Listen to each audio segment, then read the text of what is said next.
Before the soft hum of your earbuds or the snug fit of noise-canceling headphones, music was never a private experience. Imagine a world where every note you heard was shared not just with the people beside you, but with entire communities, entire cities. Before headphones, music was not something you slipped into your pocket.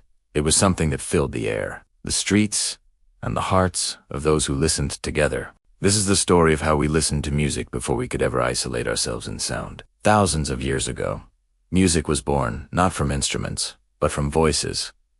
Human voices echoing through caves, fields, and temples. Archaeologists have discovered bone flutes dating back over 40,000 years, suggesting that even in prehistory, humans craved rhythm and melody. But this music wasn't solitary. It was communal. In tribal gatherings, chants and drum beats connected people through shared emotion and ritual. The rhythm of hands hitting animal skin or stones clashing in rhythm was the first form of collective listening, an experience designed to unite, not isolate. Fast forward to ancient civilizations, Greece, Egypt, China, India, and you'll find music woven deeply into public life. In Greece, music was a civic duty. It was part of education, part of philosophy. Temples and amphitheaters weren't just places for drama. They were designed with perfect acoustics to let every strum of the lyre and every note of the aulos reach the farthest listener. There were no headphones, no microphones, and only the architecture of sound itself, crafted to serve the crowd. In medieval Europe, music found a home in cathedrals. The echoing halls amplified choirs so heavenly it was said angels themselves joined in. These buildings were the first surround sound systems, their design amplifying voices to fill even the highest arches.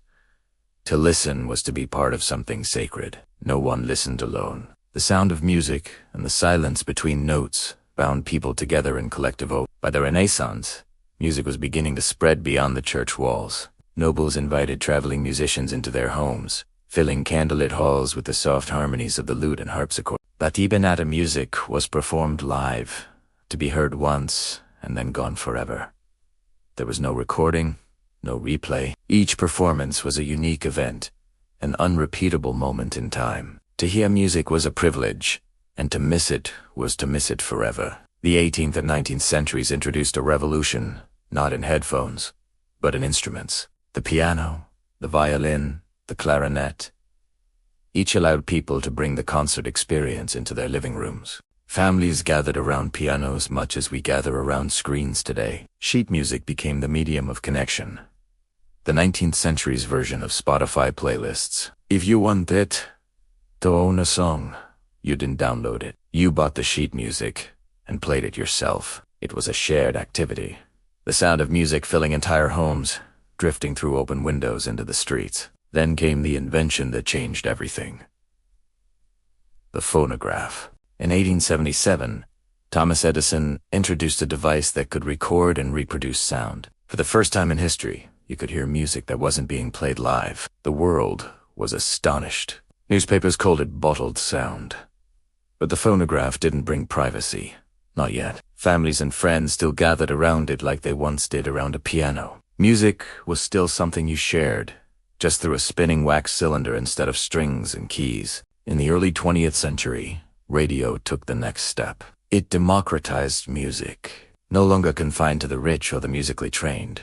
Songs now reached farmers in remote villages and workers in crowded cities. Radios became the new hearth, the center of the home where people gathered not for warmth, but for sound. The airwaves carried jazz from New Orleans, symphonies from Vienna, and the crooning of Bing Crosby into every living room. Music was global, but still collective. Then came the 1950s. The age of rebellion, rock and roll, and teenage identity. The transistor radio made music portable for the first time. Suddenly, you didn't have to sit in your living room. You could take Elvis or the Beatles with you to the park, to school, to the beach. It was a hint of personal listening, but not yet private. Friends still huddled around one small radio, ears pressed close, sharing songs and emotions. The real revolution of solitary listening began in 1979. With the release of the Sony Walkman. This little blue and silver device changed everything. For the first time, music could be entirely yours. The world disappeared as soon as you put on those foam-cushioned headphones. Joggers ran to their own soundtracks, commuters disappeared into songs on crowded trains, and teenagers escaped into their favorite albums behind closed bedroom doors. Music had gone from collective to personal, from social experience to private escape. Psychologists later discovered that this change reshaped our relationship with sound and even with ourselves. Music, once a communal expression of belonging, became an inner world, a form of self. Studies showed that people used headphones not just for entertainment, but as emotional armor, to calm anxiety, to focus, to block out the chaos of the world. What began as a technological convenience became a psychological necessity. In the 1990s and 2000s, the rise of digital technology pushed this even further. CDs made music crystal clear, MP3 players made it infinite, and streaming made it instant. Now, we no longer wait for songs or gather to hear them. We summon them on demand. The communal piano was replaced by personalized playlists. The shared radio became algorithmic curation. Our listening habits became as unique as our fingerprints. But even in this hyper-personal age, the echoes of our collective past remain. Think of concerts, tens of thousands of people swaying to one rhythm, singing as one voice, or viral trends on TikTok and Spotify-wrapped playlists. Digital versions of the old campfire, reminding us that no matter how advanced our devices become, music still connects us. Interestingly, neuroscience backs this up. When people listen to the same song together, their brain waves synchronize. That's right, our brains literally align in rhythm. This is the same phenomenon our ancestors experienced around ancient fires, listening to the beat of drums. The medium changed, but the magic stayed the same. And yet, there's a hidden irony in the modern age of headphones. While they isolate us physically, they also give us a deeper intimacy with sound than ever before. Whispered lyrics, subtle breaths, the fingers sliding across strings.